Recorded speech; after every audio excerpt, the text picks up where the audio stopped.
Alors, je vous explique en quelques mots le principe de la série Portrait de groupe. Donc, c'est un plan séquence de 3 minutes et demie en cinéma muet, un cadre large, dans lequel on fait ce qu'on veut pendant ces 3 minutes et demie. Donc, c'est une série qui est plus récente que les cinématons. Elle a été commencée en 1985. Et il y a, sauf erreur, je crois, 267 portraits filmés qui ont été réalisés. C'est toi là. J'ai la lumière, c'est toi.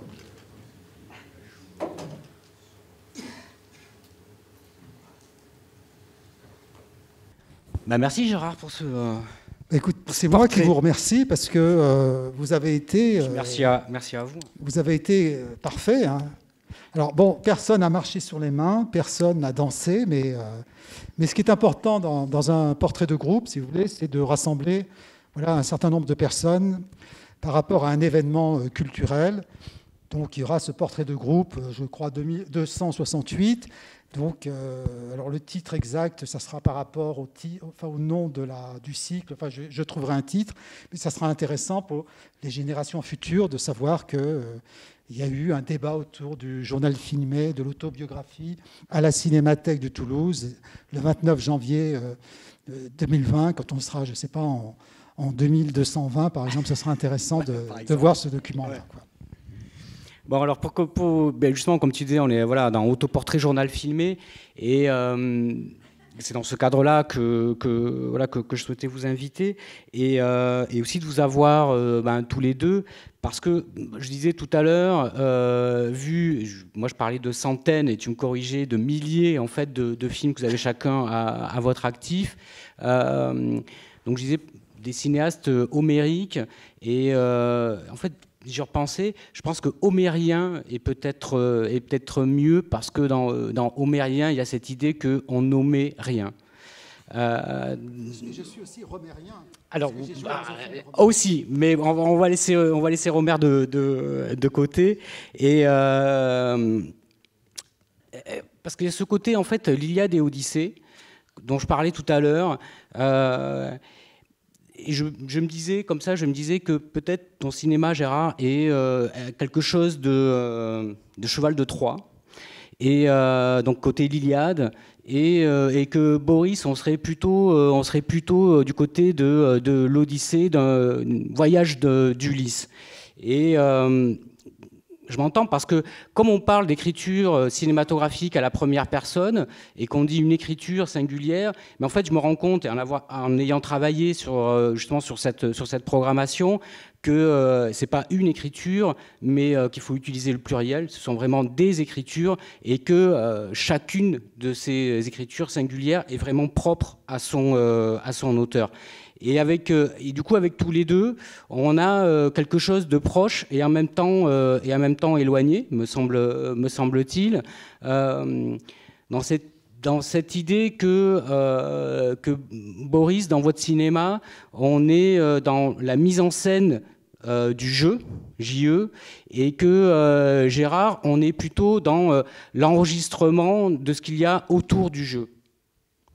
Et en même temps, avec cette pulsion de toujours filmer, on le voit, vous avez vos appareils, de toujours capter quelque chose, ce côté archiviste. Est-ce que c'est une approche qui vous paraît juste par rapport à votre travail, ou comment vous le définiriez chacun? Dans l'idée autoportrait, journal filmé, ou dans le côté autobiographique, Gérard, toi, tu parles de carnet filmé, donc carnet filmé, on est proche du journal. Oui, c'est parallèle un peu dans l'esprit du journal. C'est ça. C'est pas vraiment du journal, mais c'est un peu un parent du journal filmé. Et Boris, il y a vraiment quelque chose de l'ordre autobiographique c'est-à-dire dans le questionnement, dans le questionnement d'un rapport au monde. Alors, est-ce que, je ne sais pas lequel des deux peut-être commencer pour peut-être définir votre travail, si on peut parler de travail. Il a commencé à faire des films avant moi, donc c'est à lui. Allez Boris, alors. Bon, c'est toujours très difficile de se définir et la plupart des gens n'ont pas vu un seul film de moi, je crois, enfin peut-être 2, 3. Donc, oui, on me met des étiquettes, cinéma à la première personne, autobiographique, marginal, indépendant, enfin tout ce qu'on veut. Disons que oui, j'ai filmé d'une manière continue, c'est-à-dire peut-être pas tous les jours, mais à certaines années, oui, dans les années 80, tous les jours, quelques images. Parce que ça ressemble à un journal intime, on écrit tous les jours. Un journal intime de 3 pages, ça ne veut rien dire, ça doit être long. Mais ce n'est pas fait non plus pour être lu, pour être publié. Donc, on est obligé de fragmenter ça, de montrer des fragments, des morceaux, à des publics très restreints. Ça commence par les amis, et puis c'est la famille, ça s'élargit, ça grandit. Et donc je n'ai jamais distribué vraiment dans le sens classique du mot un film. C'est toujours une diffusion personnelle. J'emportais mon projecteur, mes copies, et j'allais projeter chez les gens, donc pas dans les salles de cinéma. Bon, après, il y a eu des projections dans les festivals, dans les cinémathèques et dans des lieux culturels. Mais disons, le principal, c'était une projection chez les gens. Ouais. Voilà, c'est pour ça que ceux qui n'ont pas vu des films, bon, c'est normal, il faut d'abord me voir moi pour les films, parce que je les accompagne, je veux dire, je ne les laisse pas s'échapper, être projetés sans moi. Bon, avec le numérique et Internet, tout a changé, mais bon, c'était le principal de ma manière de fonctionner. Mais en même temps, pardon, Gérard, je donne la parole, mais juste pour rebondir, filmer tous les jours, d'accord, mais quand on voit vos films, et puis du coup on verra Tentative de se décrire tout à l'heure, il y a quand même, quand même l'idée d'un film à un moment donné. C'est-à-dire qu'on peut filmer tous les jours un petit peu comme on écrirait son journal intime. D'accord, pas forcément pour le publier, mais quand même quand on voit vos films. Enfin, ce sont des films. On sent qu'il y a un but, il y a une idée. C'est pas un bout à bout. Il y a donc à un moment donné, il y a l'idée que il y a un film à faire, ou que le film doit se faire, ou peut-être qu'il se fait même malgré vous. Je sais pas. Enfin, dans le sens où il prend la. Oui, donc. Oui, je rappelle, je n'écris pas des scénarios, disons, à l'avance. Oui. Bon, il y a bien des notes dans un cahier. On ne fait pas n'importe quoi. Il y a quand même un projet dans la tête, vaguement. Mais donc, quand je filme plusieurs films à la fois. Donc, il y en a qui aboutissent, qui deviennent un film. Et il y a beaucoup d'images qui ne sont pas utilisées, qui sont toujours sur des étagères et qui attendent. Quel dommage. Comment ? Quel dommage. Oui, mais bon, on n'a qu'une vie, hein, donc... il faut faire des choix à un moment. Donc, c'est vrai que le sujet apparaît un peu après coup. Et quand il y a un sujet, un projet, alors là, bon, il faut commencer à monter, à faire un travail de construction, de scénario, on peut dire, et éventuellement tourner quelques plans qui manquent. Il manque toujours des plans. Et donc, ça devient un film, oui. Oui, Tentative de se décrire a été fait comme ça, mais bon, c'est presque le titre qui entraîne tout le reste. Ouais. Hein. Tentative de se décrire. Comme on verra dans le film, ça commence par un workshop que j'ai fait à Montréal avec des étudiants qui ne sont pas arrivés à faire le projet Tentative de se décrire, et finalement c'est moi qui l'ai fait. Et vous dites d'ailleurs, je crois que c'est justement dans Tentative de se décrire, que vous dites il faut éprouver le film avant de l'imaginer. Oui, c'est peut-être pas dans ce film-là que je le dis, mais je sais plus. Ouais, peut-être c'est dans un autre, mais en tout cas, c'est une phrase qui m'a. Oui. Je trouve que c'est une belle définition finalement de faire un film. On fait le film pour voir après ce qu'on a voulu faire. Ouais. Tandis que si on écrit un scénario avant, pour moi, c'est plus la peine de le faire parce que le film est déjà fait alors. Mais c'est ce que demandent en général les commanditaires, ceux qui donnent de l'argent. Il faut leur donner un scénario, un film tout fait, quoi, avant d'être fait. Alors il faut un peu tricher, mentir, donner quand même un projet, mais qui n'est pas ce qu'on va filmer. Mais qui sera pas ou bien le film est déjà fait quand on dépose le projet en disant qu'il n'est pas encore fait. Je ne sais pas si c'est pas ta méthode. Hein. Gérard, ouais. Oui, ma méthode est évidemment obligatoirement bien différente. Par rapport à ce que tu disais, en fait, ça ne m'arrive, je pense, quasiment jamais de filmer pour filmer. C'est-à-dire, chaque fois que je filme, c'est pour un film bien précis. Alors, quand c'est des cinématons, bon, c'est évident, je fais un cinématon, ou les autres séries, je mène de front une quinzaine de séries. Bon, évidemment, si je fais un portrait de groupe, le film va exister.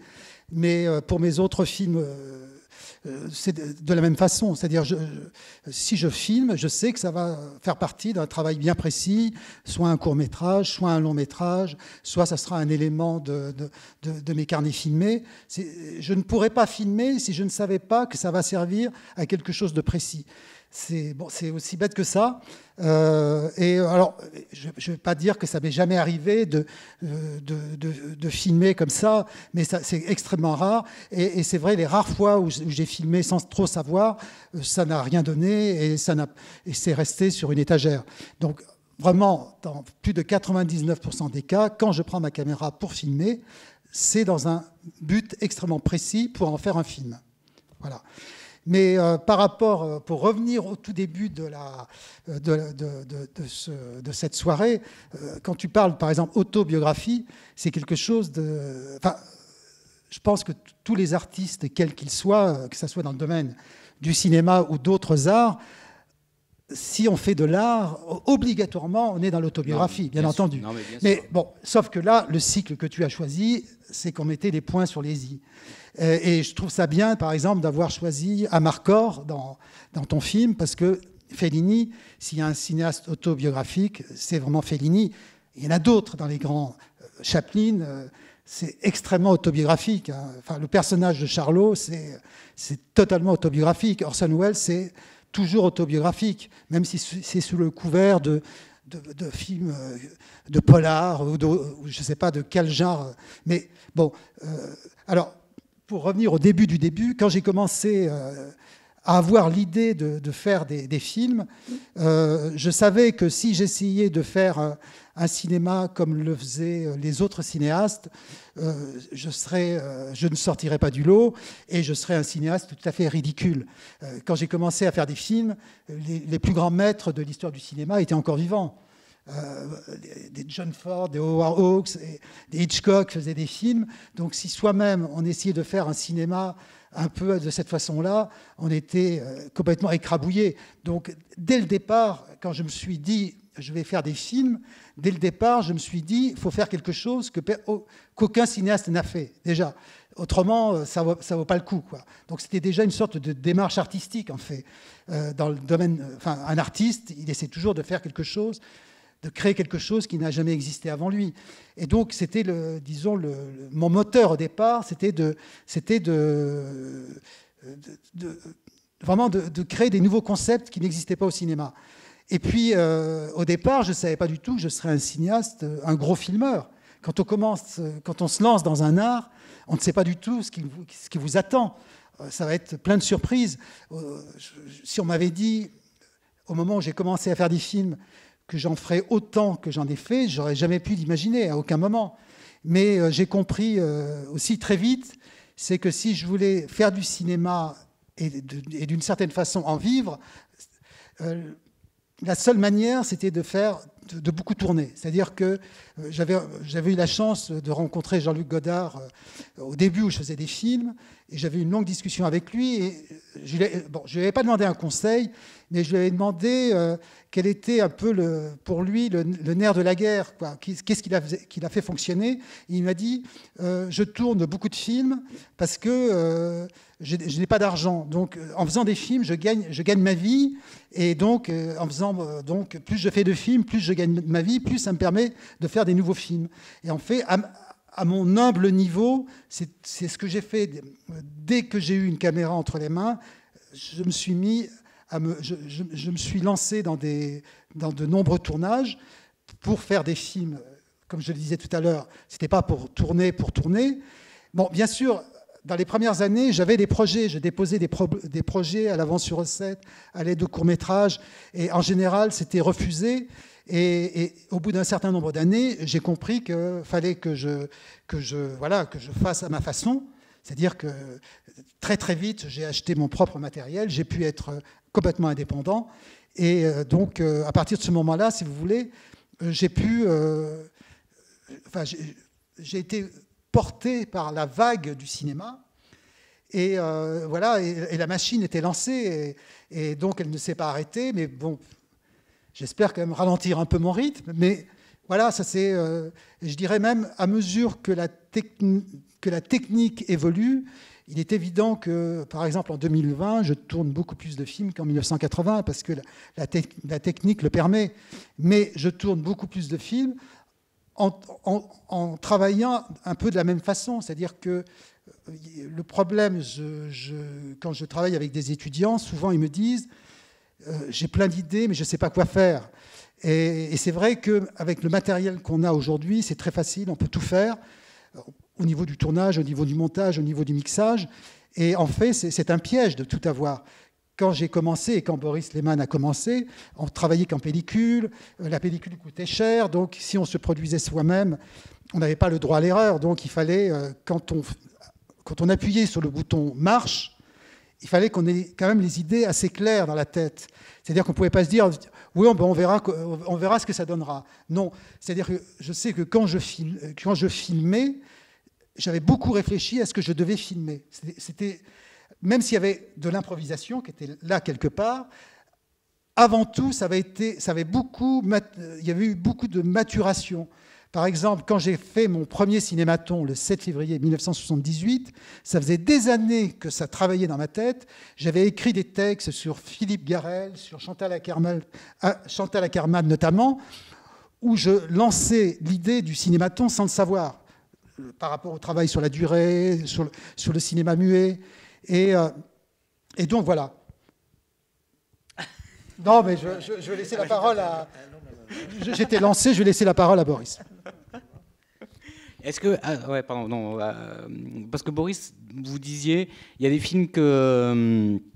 du coup, il y a des films qui aboutissent pas, qui ne se font qui ne se font pas.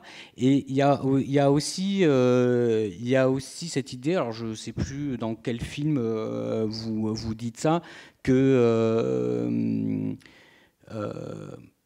qu'en fait qu'un film est pas suffisant et que il faudrait aussi regarder les chutes.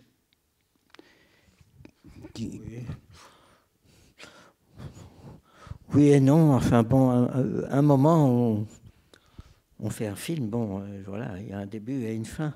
Bon, mais c'est vrai que tous mes films sont un peu connectés et donc forment un ensemble. C'est-à-dire si on ne voit qu'un film de moi, bon, c'est très bien, c'est autonome. Si on voit 3 films, les films se répondent les uns les autres. Il y a des personnages qui passent d'un film à l'autre. Il y a des connexions, des correspondances. Et bon, c'est ça qui est intéressant. Chaque film est un fragment d'un ensemble plus grand. J'adhère. Hein. Voilà, je pense. Mais c'est un travail continu et... voilà, dans le cinéma commercial, il y a très peu d'exemples. Oui, en fait, tu as cité Chaplin, mais moi, je citerais plutôt François Truffaut. C'est de la série avec Jean-Pierre Léaud, bien sûr. Truffaut qui m'avait dit un jour, parce que dans le cinéma industriel, quand on a fini un film, on jette tous les brouillons, toutes les chutes, les réserves, les doubles qui n'ont pas été utilisés. Et François Truffaut m'avait dit je ne peux pas faire ça avec les plans que j'ai tournés avec Jean-Pierre Léaud. Et ça m'a fortement interpellé parce que c'est ce qui se passe.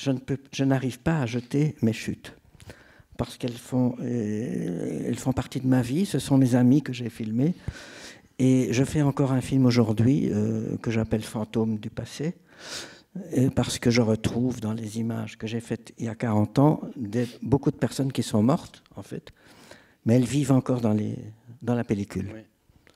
Mais tu as fait beaucoup de chutes? Il y a beaucoup de chutes dans tes films? Oui, oui. Par exemple, Babel, j'avais tourné 50 heures de pellicule. Le film ne fait que 6h30, donc 16h20. Donc il y a quand même 40 heures de chute. Mais chute, c'est pas chute dans le sens normal du terme aussi. Ce sont d'autres images qui n'ont pas été utilisées. Il n'y a pas de mauvaises images. Il y a quelques plans ratés, bien sûr, mais la plupart des plans sont utilisables. Mais ils ne sont pas rentrés dans la structure du montage. Et surtout, il n'y a pas de double. Enfin, je veux dire, c'est pas des multiples prises comme sur cinéma traditionnel. Il y a parfois quelques doubles, mais c'est pas comme dans un film normal, oui. Et vous disiez, parce que enfin, sur cette question de chute et la question du montage, vous disiez, alors pareil, je ne sais plus dans quel film, mais que le montage efface. Que le montage efface. Oui, efface. C'est-à-dire que quand on monte, on efface justement tout ce qui n'est pas tout ce qui est pas gardé. Je trouvais ça assez beau, puisque en général le montage, on parle toujours plutôt de collage, et là de cette idée d'effacement. Alors qu'à l'inverse, Gérard, si on prend les cinématons, par exemple, il n'y a pas de chute, puisque c'est 3 minutes, et c'est un film qui est pas fini, puisqu'il continue. Oui. Et là, pour le coup, c'est un autre rapport au montage. Donc là, il n'y a pas la question de l'effacement. Oui, enfin, là, parce que là, tu parles des cinématons et les autres séries, donc c'est le cas, évidemment. Il n'y a absolument pas de chute. Mais par contre, donc, pour mes autres films, il peut y avoir... évidemment, il y a du montage, et j'ai eu même la chance de travailler sur un certain nombre de films avec Elisabeth Moulinier, qui a travaillé avec Orson Welles, et qui est quelqu'un qui m'a beaucoup appris au niveau du montage, pour les films que je fais par ailleurs en dehors des séries. Donc pour mes autres films, pour certains épisodes des carnets filmés, donc il y a un gros travail, il peut y avoir un gros travail de montage et aussi un gros travail de son. Le cinématon, si vous voulez, c'est une partie, si vous voulez, c'est comme dans le cubisme. Bon, il y a une partie de mon travail, il y a les cinématons, il y a d'autres parties qui peuvent être très différentes, et je n'aurais jamais pu faire les cinématons si je n'avais fait que ça. C'est-à-dire que même j'ai fait même pas mal d'autres films avant de commencer à faire le premier cinématon. C'est-à-dire que le cinématon fait partie d'un ensemble global, et qui ne pourrait pas exister s'il n'y avait que les cinématons. Je me serais ennuyé très vite. C'est pas que les cinématons m'ennuient, mais j'ai besoin de faire toutes sortes d'exercices, si vous voulez. Je suis un peu comme un sportif.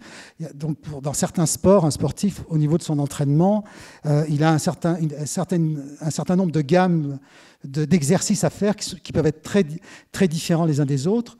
Et donc, c'est ça qui m'intéresse. Le cinématon, c'est le cinématon. Et puis, pour certains autres travaux, par exemple, j'en suis arrivé, par exemple, à beaucoup travailler à faire les partitions musicales de mes films et à créer de la musique. Alors qu'au départ, je n'y connaissais strictement rien, mais au fil des films, j'ai appris et j'ai travaillé le mixage, et j'ai eu la chance de travailler aussi avec des gens comme Dominique Dalmasso, qui était par exemple l'homme sonore attitré des films de Guy Debord, par exemple. Et donc c'est quelque chose qui me passionne beaucoup, le son au cinéma, mais pas pour les cinématons évidemment, puisque c'est muet, mais pour les autres films. Non, je prenais l'exemple du cinématon parce que c'est l'exemple le plus radical. Je veux dire, c'est les vues de lumière. C'est même on est à l'état le plus primitif du. Je dis souvent, c'est le degré zéro du cinéma. Quoi. Vraiment, on peut pas trouver plus simple. Le cinématon, on peut pas trouver plus simple. Et qui fait que pour le coup, c'est un film. Donc c'est un film. Il n'y a pas de. Donc donc du coup il n'y a pas de montage, bien qu'il y ait quand même un montage parce qu'il y a les numéros de Cinématon, donc si on veut se faire toute la série de Cinématon, et en même temps c'est un film qu'on voit jamais ou que très très rarement dans son intégralité, parce qu'il faut des jours... Il y a un critique de cinéma en ce moment qui s'appelle Vincent Roussel, qui écrit sur l'intégrale Cinématon dans le blog du Dr Orloff. Alors, il a commencé sa première critique au début du mois de février 2012. Donc, ça fait 8 ans qu'il a commencé. Il n'a toujours pas terminé. Il en est déjà à 126 rubriques. Et donc, il pensait voir l'intégrale en 2012, donc dans l'année. Et nous sommes en 2020, il n'a toujours pas terminé. Mais je dis toujours, ça me fait rire, parce que le Cinématon est toujours plus fort que nous. C'est-à-dire que le Cinématon est plus fort que moi aussi. C'est-à-dire le Cinématon nous dépasse, quoi. Et donc, voilà. Mais en tout cas, si vous voulez lire, donc c'est le Vincent Roussel, c'est le blog du Dr Orloff, le journal cinéma du Dr Orloff. Donc, à l'intérieur de son blog, il y a DVD, critiques de films, et il y a Ciné-Marathon. Et donc, il fait l'analyse de tous les cinématons depuis le numéro 1. J'espère qu'il va finir, parce que quand il aura fini, normalement, on doit en faire un livre. Donc, pardon, parce que je ne vous ai pas proposé, mais si vous avez des questions, que vous voulez intervenir, je vous passe le micro, vous intervenez quand vous voulez, profitez-en. Personne ne veut intervenir tout de suite ? Non. Du coup, moi, j'aimerais bien en fait venir à une question qui me taraude, parce que c'est quelque chose qui est présent dans tout le questionnement de cette programmation, qui est la question en fait du portrait, autoportrait, et qui est un portrait qui peut être un portrait de soi, mais qui est aussi un portrait des autres. Et du coup, je voulais savoir, vous, quel était votre sentiment, votre conscience de cette relation au monde, si c'est aussi quelque chose que vous allez chercher, qui vous nourrit, enfin comment faites, parce que dans tentative de se décrire, bon voilà, c'est un film qui parle de Boris Lehmann qui va chercher à se décrire, mais pour ça qui va vers les autres, et en fait tout au long du film on a des portraits on a des portraits d'autres personnes. Le film commence quand même comme c'est un film épistolaire, donc il y a cette idée toujours du rapport à l'autre, et ça, parce que quand on dit journal filmé, autobiographie, bon voilà, des mots qui sont pas forcément justes, mais à un moment donné, il faut mettre des étiquettes pour justement pouvoir les écorner. Il y a toujours ce côté presque c'est nombriliste ou exhibitionniste. Voilà. D'ailleurs, sauf que quand on regarde les films, et je pense là, voilà, sur toute la série de films qu'on propose là, mais plus particulièrement avec vous deux,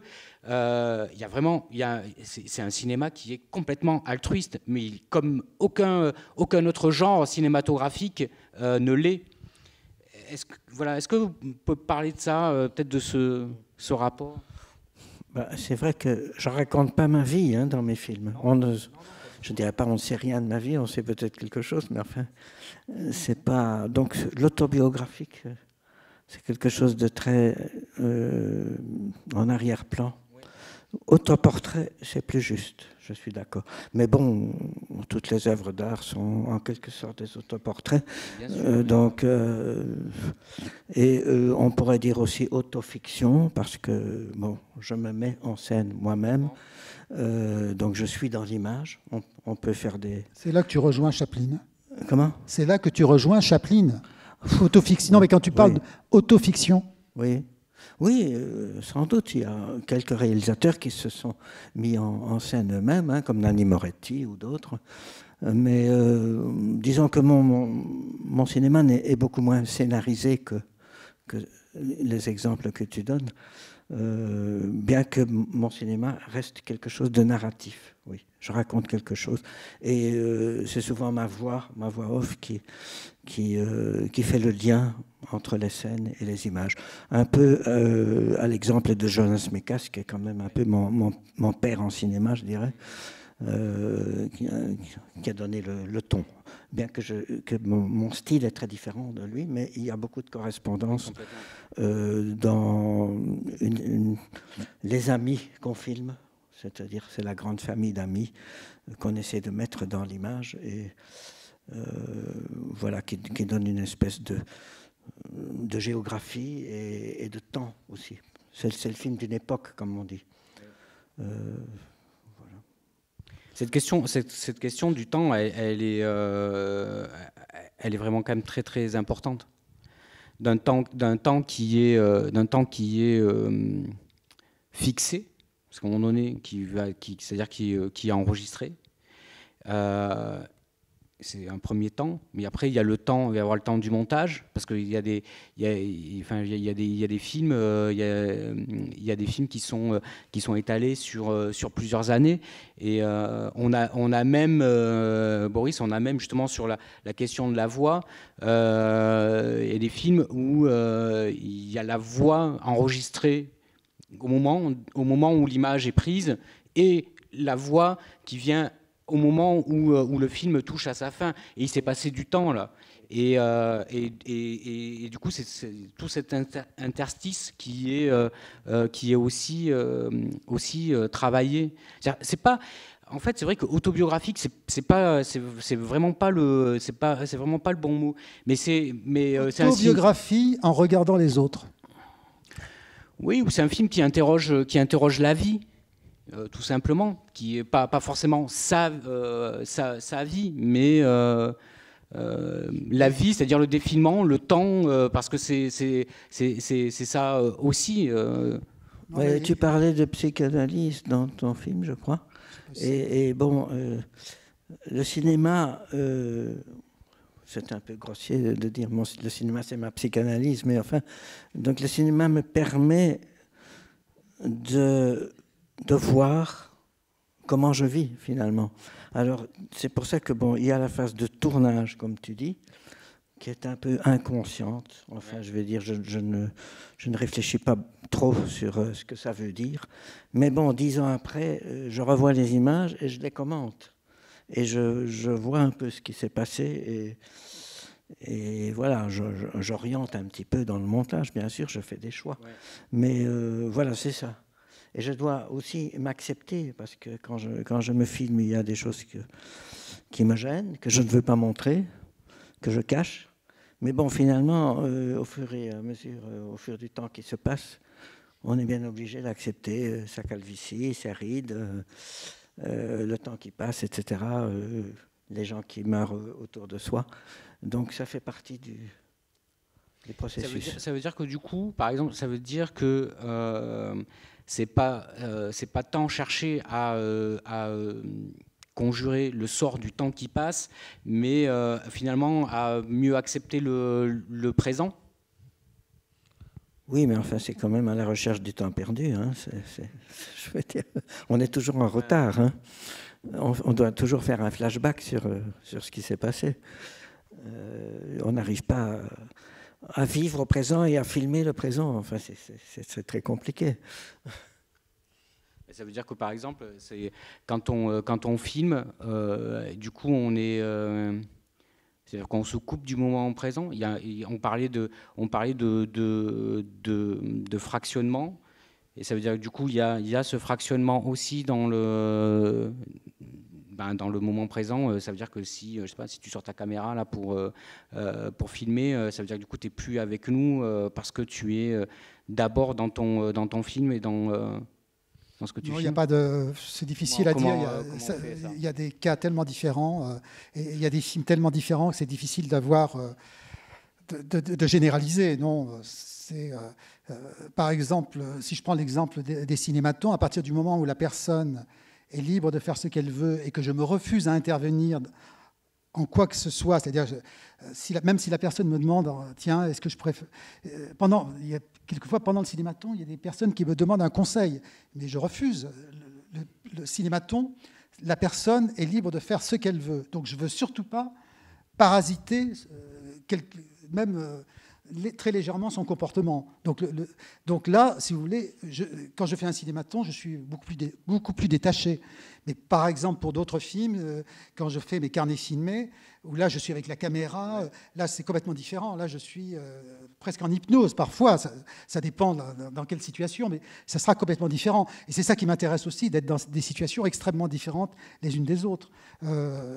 Parce que par exemple, dans des carnets filmés, quand tu filmes je sais pas, tu vois, des réunions d'amis, de fêtes, et que tu es là et que tu filmes. Du coup, j'ai envie de dire, tu es quoi? Tu es dans ton film ou tu es dans la fête?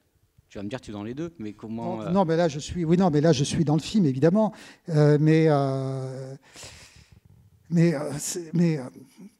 Oui, n'importe comment, oui, je suis dans le film. C'est-à-dire que si je filme une fête, par exemple, je ne ferai pas la fête. C'est pas possible. On ne peut pas être à l'intérieur et à l'extérieur, quoi. Voilà.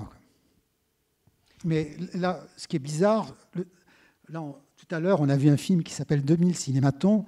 Donc c'est un film sur le cinématon. Normalement, ça ne devrait pas être au cinéaste, le créateur du cinématon, de faire ce film, en fait. Bon, il y a eu pas mal de films qui ont été faits sur le cinématon, réalisés par d'autres réalisateurs. Et là, c'est très bizarre, parce que même pour moi, c'est très bizarre, ce film, parce que c'est une sorte d'autoportrait, autocritique, je ne sais pas. C'est très bizarre. Et en fait, je ne sais pas si j'aurais dû faire ce film-là. Je l'ai fait, mais je trouve que c'est une situation un peu bancale. Je ne sais pas ce que vous en pensez, ceux qui l'ont vu, mais c'est vrai que j'avoue que c'est une sorte d'avoir le cul entre deux chaises. C'est un peu particulier, quoi. C'est un peu bizarre, quoi. Je sais pas. Enfin, j'ai pas ressenti. Non. Ça peut faire autopromotion, bien sûr. Voilà. Ça peut faire... Donc c'était un peu un film, je dirais, à caractère pédagogique, en fait, pour des gens qui n'auraient pas le temps de voir l'intégrale cinématon. Donc ils peuvent, voilà, disons, quand ils ont vu le film, ils ont une idée de ce que c'est ce travail. Voilà. C'est pas exhaustif, mais voilà, ils savent dans quelle direction ça. Mais bon, j'ai un peu tort de me plaindre parce que bon, pour ce film-là, j'ai été payé pour le faire. Les personnes qui ont travaillé sur le film ont été payées.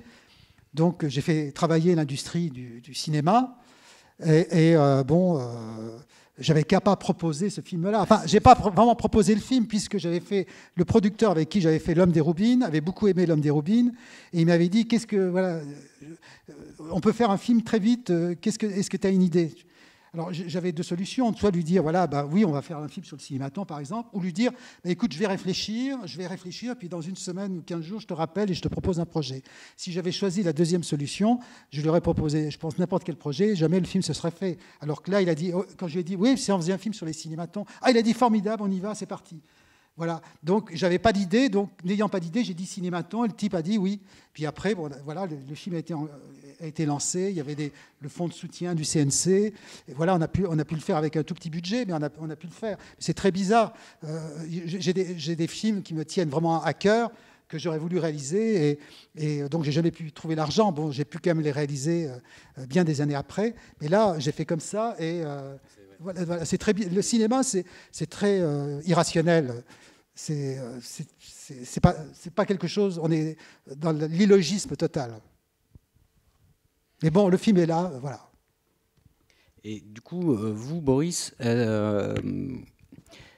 parce que là on parlait, parce que Gérard, en fait, tu t'adaptes aux situations, aux films, dans la manière de filmer. C'est-à-dire, autant on peut avoir un cadre posé, autant tu vas pouvoir aussi être caméra au point et être au milieu, par exemple sur des fêtes, on va dire en type plutôt reportage. Vous, Boris, par contre, vous êtes toujours, c'est toujours le cadre est posé. On est plutôt voilà sur pied. Est-ce que vous filmez, vous filmez jamais comme ça à la volée Oui, c'est vrai que j'ai comment dirais-je, j'ai pas inventé, j'ai mis en place un dispositif, oui, parce que je travaillais en 16 mm principalement, donc oui, caméra sur pied, enregistreur, Nagra, ouais, et un peu d'éclairage parce que la pellicule n'était pas assez sensible à l'époque. Bon, du matériel minimum que j'ai fini par acquérir, comme Gérard a dit, parce qu'il fallait être autonome. Et donc une table de montage aussi, et même j'ai eu un moment un laboratoire, et donc je pouvais tout faire à peu de frais. Avec l'aide de... Il fallait un opérateur, une personne pour le son, parfois c'est moi qui faisais le son, mais quand je joue devant la caméra, bon, il faut bien quelqu'un. Donc, une équipe minimum, 2-3 personnes. Bon, ça, évidemment, ça rend un peu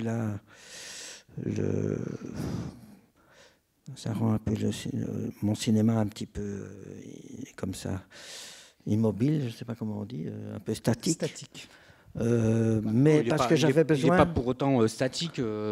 J'avais besoin d'un cadre dans lequel on jouait, c'est-à-dire on entrait en scène, on sortait en scène, un petit peu comme dans les cinématons, on entre dans le cadre, on sort du cadre. Donc c'était des petites scénettes comme ça, par une certaine facilité, par facilité. Donc j'ai essayé un peu de déroger à cette règle, mais ça n'a pas vraiment réussi, donc... C'est vrai que je me suis laissé un peu prisonnier. Non, parce que moi je trouve ça, je trouve que prisonnier de mon système. C'est une force aussi de votre cinéma, que justement il y a des cadres qui sont, il y a une composition, tout est, c'est très cinématographique. Par contre, cette façon de fonctionner me permettait de mélanger des plans que j'avais fait 20 ans avant, parce que ça collait. Du coup, il y a une homogénéité. Oui, c'est ça. Une même vision des choses et des plans qui pouvaient correspondre. Mais là, par exemple, dans ce que tu disais, là, par exemple, j'ai fait des films de caractère conceptuel. Le cinématon, on peut dire que c'est conceptuel, les caméras à la main. Par exemple, depuis 2011, donc j'ai dû faire, je crois, 8 films donc, à Lyon, où je fais un plan séquence d'1 heure, 2 minutes et 30 secondes, qui est la durée de la cassette mini-DV.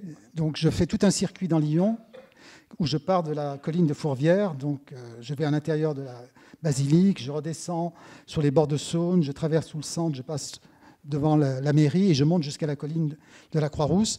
Donc je fais un circuit d'1 heure à peu près. Et donc je crois que je l'ai fait 8 fois déjà. Et j'essaie de faire à peu près... Il y a des petites variations, mais de faire presque exactement le même parcours. Donc caméra à la main. Et donc c'est quelque chose de conceptuel, mais aussi caméra à la main, par exemple. Et ouais, mais en même temps, tu vois, sur Lyon aussi, tu as aussi une série sur les rues. Ah oui, alors là, là du coup... C'est pharaonique, là, parce que ça m'a demandé 11 ans de tournage. Ouais, c'est l'inventaire filmé des... alors, attendez, c'est 1500 rues de Lyon et 400 places Esquire. Donc, j'ai tourné entre 2002 et 2013. Donc, c'est divisé en 9 parties, parce qu'il y a 9 arrondissements à Paris. Donc, pour chaque arrondissement, il y a un inventaire des rues et un inventaire des places Esquire. Et donc, l'ensemble dure 16 heures. Et pour l'instant, je n'ai pas encore trouvé de lieu pour montrer les 16 heures. Ça a failli se faire, à chaque fois, ça a failli se faire. Et ça a failli se faire à Rome, ça ne s'est pas fait. Ça a failli se faire à Lyon, ça ne s'est pas fait. Donc voilà. Peut-être essayer Saint-Étienne. Peut-être. En tout cas, il y a eu des parties qui ont été montrées. Et puis, ils sont sur YouTube. Donc, Mais là, par contre, tu vois, là, c'est des plans fixes. Alors là, c'est que des plans fixes. C'est vraiment à la façon des Frères Lumière. C'est des plans fixes d'une vingtaine de secondes. Donc, il y a d'abord un plan de la plaque de la rue. ou de la place, et après, on a une vue de la rue d'une vingtaine de secondes. Et c'est toujours un plan fixe. Et quand quelquefois, il n'y a pas de plaques dans les rues, il y a des impasses, des petites rues, des petits squares, des petites places, elles ont un nom, mais il n'y a pas de plaques. Donc là, j'ai fabriqué des plaques. J'ai dû en fabriquer quand même plusieurs centaines. Mais ça ne se voit pas. Personne ne doit savoir que ce sont des fausses plaques. Et donc, le film, ça s'appelle « Lyon, autopsie d'une grande ville ». Et je n'ai pas réussi à avoir 1 centime de la ville de Lyon. Au départ de l'aventure, j'avais un producteur qui s'appelle Philippe Givas, et il n'a eu que des refus.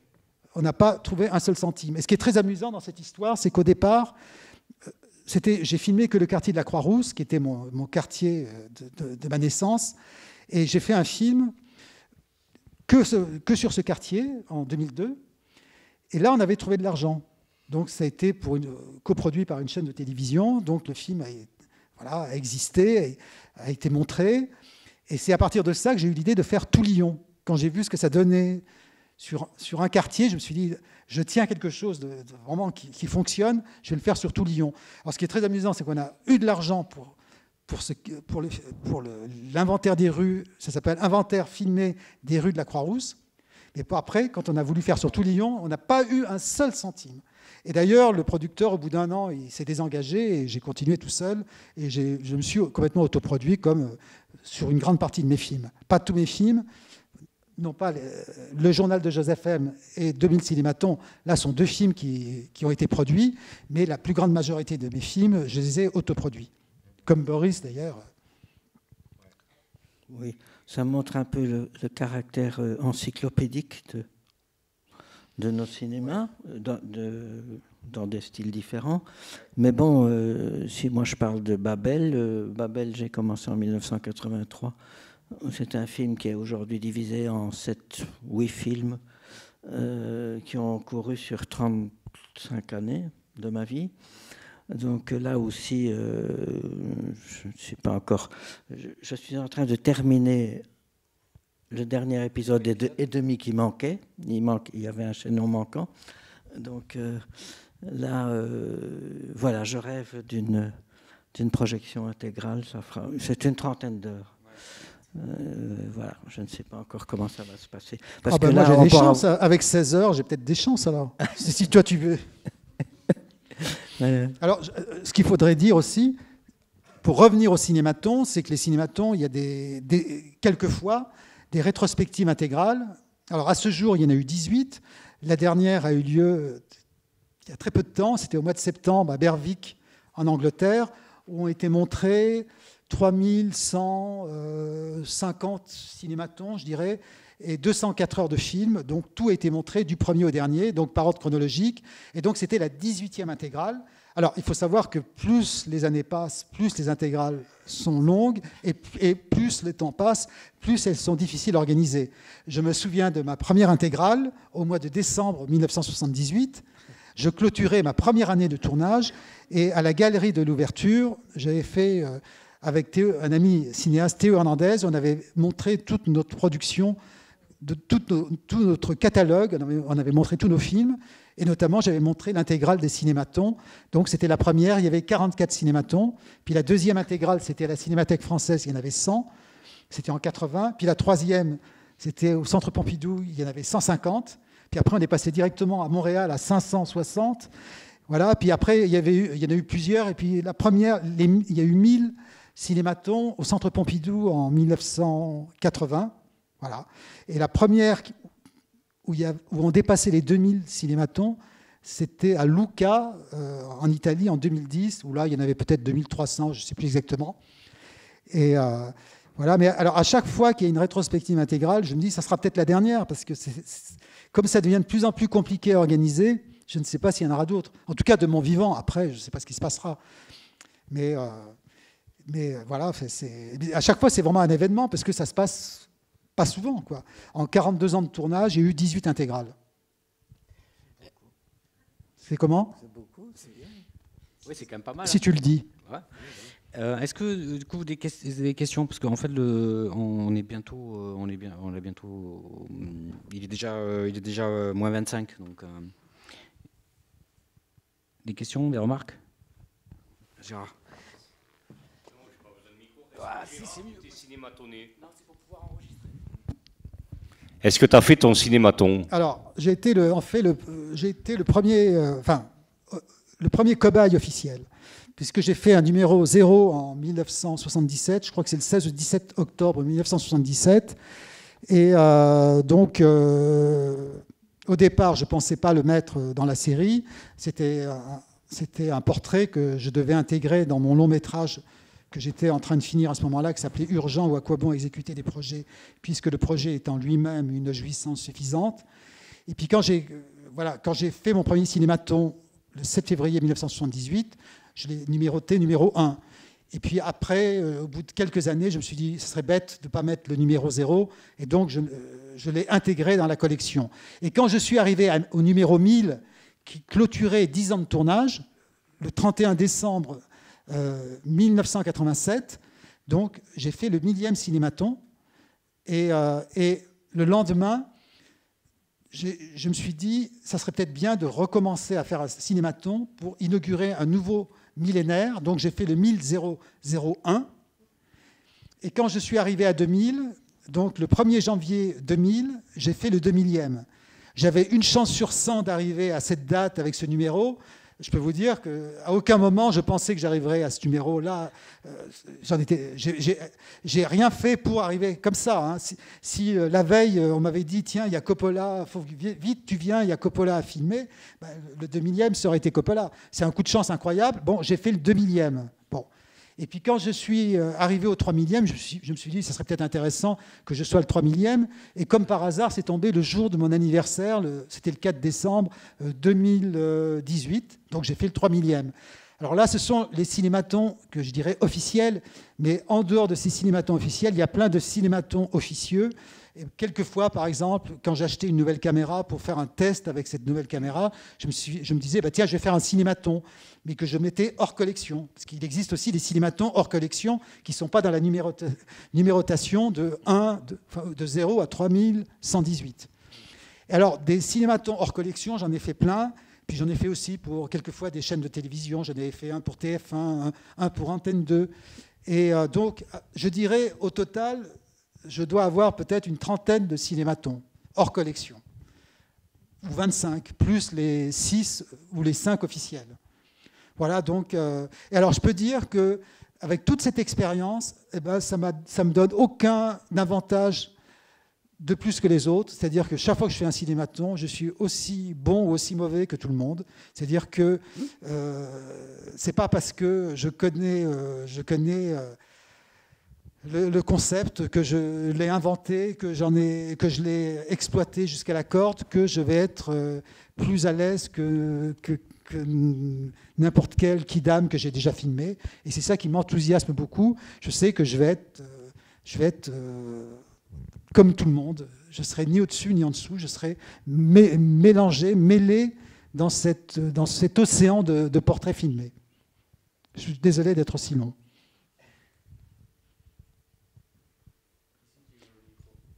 Alors là, vous avez quand même dans la salle plusieurs cinématonnés, hein, je vois. Bien sûr, Gérard a fait un cinématon en 2013 à Toulouse. Devant lui, il y a le grand prêtre de l'ENSAV, qui a été cinématonné peut-être en 2013 ou 2014. Peut-être 2014. On a Lydie Kanga, Gina Lola Benzina, qui avait fait l'un des premiers cinématons en 1979. Franck a été filmé en 2013 à Toulouse. C'était dans les chiottes de l'ENSAV. J'osais pas le dire. Quant à Boris, il est l'un des premiers cinématons. Il a été filmé en 1978. Je crois que c'est le numéro 34, devant le parvis du Centre Pompidou. Et il a fait un deuxième cinématon en 1985. Il en a fait un troisième en 1990. Et il en a fait un quatrième, alors je crois que c'est en 2008 peut-être. Il fait partie des rares personnes à avoir été filmé plusieurs fois.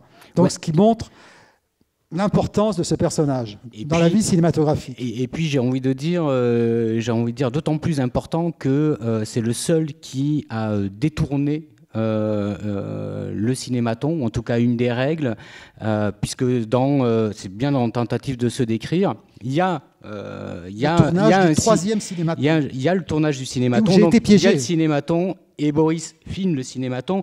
Et Boris, en fait, j'imagine, s'amuse, ou en tout cas, c'est frappant, c'est que du coup, comme il enregistre le son sur les images du cinématon, on a le son de Boris, puisque lui, il filme et il enregistre avec sa propre caméra. Donc, c'est le seul cinématon avec du son.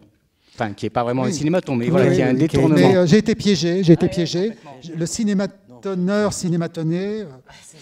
Parce que j'avais fait en 2011 ou 2012, peut-être 2012, à l'occasion d'un travail, un workshop avec des étudiants de Nicole Brenez. Donc, j'avais fait un travail avec ces étudiantes, c'était des étudiantes, et il y a une étudiante brésilienne qui a dit, tiens, dans le cadre de mon travail, je vais faire ton cinématon. Donc j'ai accepté, évidemment. Donc, encore un cinématon hors collection, d'ailleurs. Et donc, je lui ai dit, mais comme je suis libre de faire ce que je veux, pendant le cinématon, je vais te filmer. Et donc, j'ai fait, pendant les 3 minutes et demie, je l'ai filmé, mais j'avais une caméra sur pied, mais en faisant plusieurs cadres. Il y a toutes sortes de cadrages de son visage en train de me filmer. Et j'en ai fait un petit film qui, avec le générique, doit faire 4 minutes, qui s'appelle « Filmeur, filmant, filmé ». Donc il est sur YouTube, à côté de quelques d'autres milliers de films que j'ai sur YouTube. Donc si vous voulez voir d'autres de mes films, je ne sais pas, je dois avoir 6 ou 7 000 films sur YouTube. Et là, aujourd'hui, c'est un jour important, parce que sur ma première chaîne, j'atteins les 9 millions de vues. Donc c'est toujours intéressant quand on arrive à des étapes comme ça. Donc maintenant, je regarde vers les 10 millions. Et voilà, ça me fait plaisir, parce que souvent dans ma vie de cinéaste, et je pense que Boris, ça lui arrivait souvent, j'ai eu l'occasion, à l'occasion de projections ou à l'occasion de festivals, de rencontrer des programmateurs de films qui me disaient, voilà, à peu près la phrase qui revient fréquemment, en disant « Ce que vous faites, c'est vraiment formidable, mais je ne peux pas le montrer dans mon cinéma parce que ça ne pourrait pas intéresser le public. » Donc heureusement, grâce à YouTube ou à d'autres sites d'hébergeurs de vidéos, la preuve qu'il y a un public pour voir ces films. Heureusement, d'ailleurs. Il est 42. Est-ce que je peux me permettre juste une dernière, s'il n'y a pas de questions dans le public, juste une dernière question, du coup plus pour Boris, mais en fait, mais qui est pour tous les deux.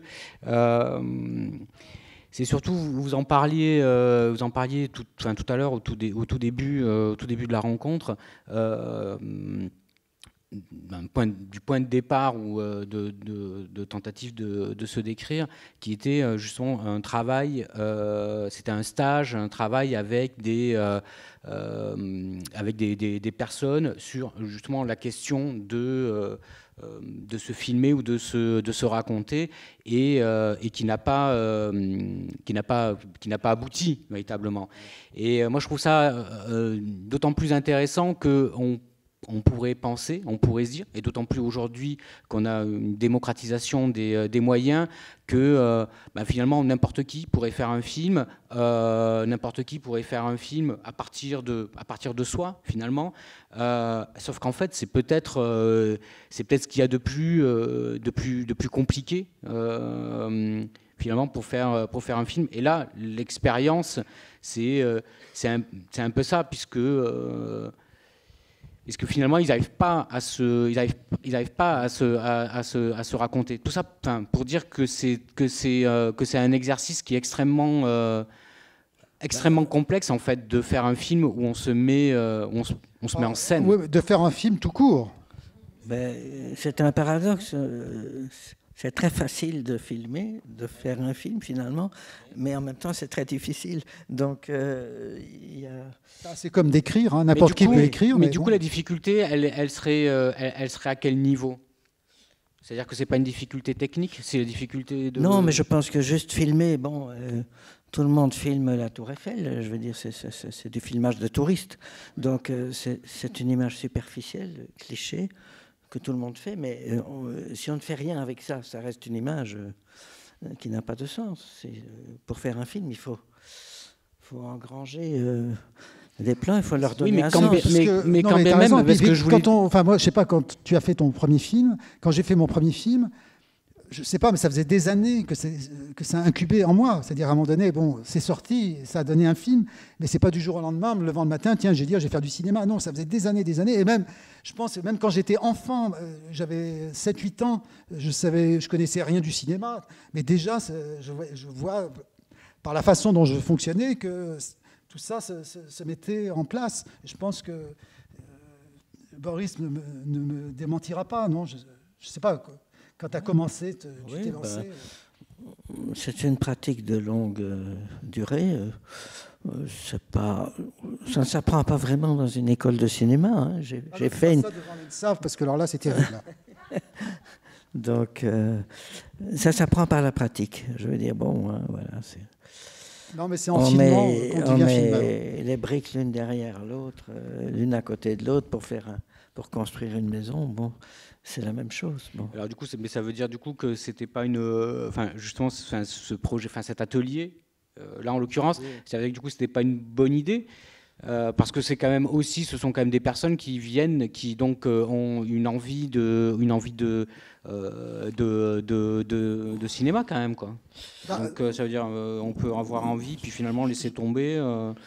Oui, mais c'est par rapport à l'exercice et finalement à cet abandon. Les stages, les exercices sont de courte durée aussi. Alors non, mais ce qui est intéressant avec les exercices qu'a pu faire Boris, moi ou d'autres, c'est que ça permet de bien recadrer les choses. C'est-à-dire qu'il y a des personnes qui se disaient, bah, tiens, le cinéma, ça m'intéresse. Puis après un stage comme ça, ils vont se dire non. Puis d'autres, à l'inverse, qui avaient des doutes, ils se disent, mais oui, si, en effet, oui, c'est vraiment le truc. C'est-à-dire que c'est un peu un accélérateur de faire des stages comme ça avec des personnes qui débutent, quoi. Je pense. Et j'en sais rien, moi. Non, mais... c'est pour ça que je vous pose la question. Bon, il faut qu'on arrête, en fait, parce qu'il est moins le quart, et donc je suis désolé, parce qu'on... Non, mais... On doit enchaîner, ouais. Merci beaucoup à tous les deux. Merci. Écoutez, merci à la Cinémathèque de Toulouse d'avoir eu l'idée de ce cycle. Parce que je voulais simplement dire 2-3 phrases là-dessus. C'est que c'est un peu dans l'air du temps de faire des cycles, des rétrospectives sur le journal filmé. Mais la programmation qui a été faite là, vraiment, je peux vous dire qu'elle est remarquable, puisqu'il y a des films extrêmement rares. Là, par exemple, il y a même certains films que je ne connais pas, que j'aurais vraiment envie de découvrir et que je ne pourrais pas découvrir parce que je n'habite pas à Toulouse. Mais là, vraiment, il y a une sorte d'éventail des 1000 possibilités de faire un travail autour de l'autobiographie et du journal filmé. Ça paraît facile comme ça de faire une programmation. Non, il n'y a rien de plus compliqué que de faire de la programmation. J'ai été animateur de ciné-club, je sais ce que c'est. Voilà. Et Boris Lehmann aussi, je crois. Alors, donc, merci à la Cinémathèque de Toulouse.